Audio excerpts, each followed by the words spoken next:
Dumelang landlord, this is your tenant Disebo D. Welcome to my YouTube channel. Please do like, share and subscribe. And if you have anything to say, anything at all, please do drop a comment. I would really like to hear from you. Lords, we are back with Umkhokha the Curse and we are going to start ngoMenga and Nonobuntu. Umenga Nonobuntu baku Cloud9, right? Even doing each other breakfast in bed, Unobuntu appreciating Umenga. Hey, you are the king, you are what?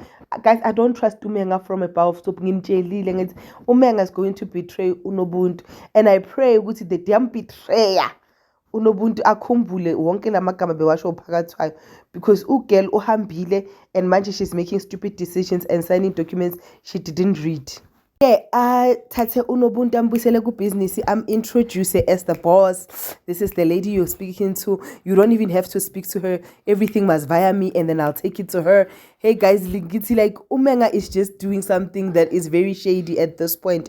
Even the investors, the person that's pitching, that's convincing the investors, Unobuntu. Two people are coming in and one of them is saying, I'm bringing 100,000 rand. Unobuntu iphatalanga nimali abantu engaka guys in. Unobuntu ibhadala ngani le mali? Umenga Shem is puputling the money, vele is shopping after shopping, always telling lows, ting lies to say, hey, investment, hey, mali ebusotsheni, hey, what, hey, this, hey, that. But ke, we know that ukuthi hayi uzoyenza uzobeliever ke Unobuntu sizothini.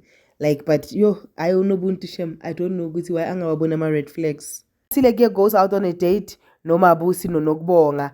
On that date baqhaze man ukuthi uGabigail uzoba udoctor, asho uGabigail ukuthi ngizimisele, asho ukuthi nje impilo nje it's going to show her nice things, and at this point she wants to be a doctor, of which she was congratulated. But I pray ukuthi vele abe yile nto afuna ukuba yiyo. uMamzobe ke hayi uyabonga kumvelase esithombeni asitshele yonke into isithombe uthi uyabonga vele uyaqolisa and vele manje she's genuine, right? And the only person owafuna ukuthi amxolele uPhakathwayo, while uPhakathwayo is struggling to forgive her.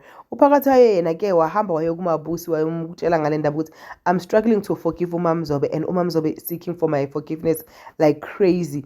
uMabusi ke wamkhumbuza ukuthi when we were young you used to say I must forgive my enemies. uMamzobe ke yena abuyele ethempeni lenkosi makafika ahlangane nomfazi kaNdlovu.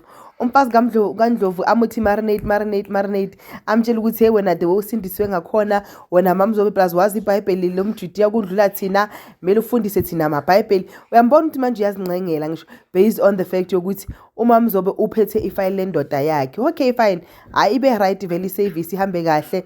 uMamzobe ke hayi vele babe ne moment noPhakathwayo la babheka khona izithombe zabantwana bavumelane vele ukuthi bakhuluma abantwana babo bayenzeni kanje ke kuyolalwa uMamzobe angena ingubeni vele because uPhakathwayo has left the main room, right? uPhakathwayo kube umuntu obuyayo ozolala ku main bedroom. Yeah loda kube umuntu obuyayo ozolala ku main bedroom. Ngiyakutshela wena hayi wabamba imasandla sakaMamzobe izandla zabambana kwathi right uMamzobe ke uzobuya ke azobhidliza uPhakathwayo for the last time. Angisho siyamazi. But yeah, this is your girl Disebo D. Thank you for watching. I love you. Peace. Bye.